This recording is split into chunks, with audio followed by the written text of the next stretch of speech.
Notice that the perforating artery, as it enters into the bone, joins these arteries which are going up and down the length of the shaft.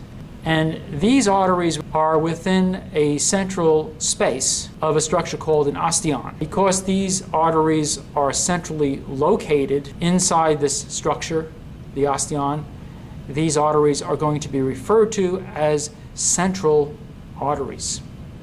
And they're going through what is called the central canal.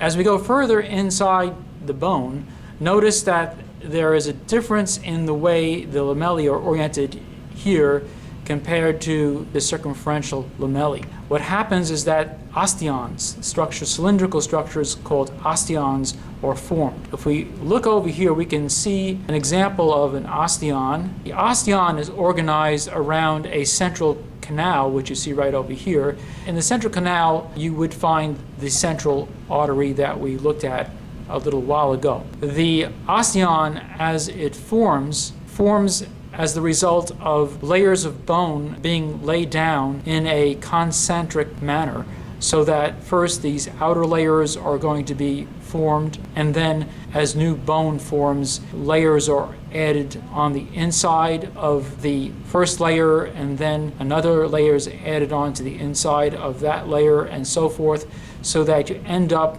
with a number of layers arranged in this kind of bullseye organization. These layers, they're referred to as concentric lamellae.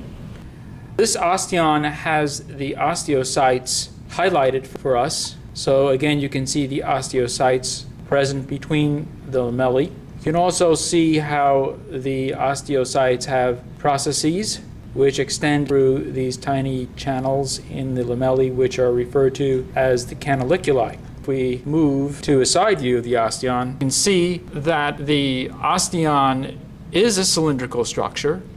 We're looking along the length of the cylinder right now. And again, here you can see osteocytes between the lamellae.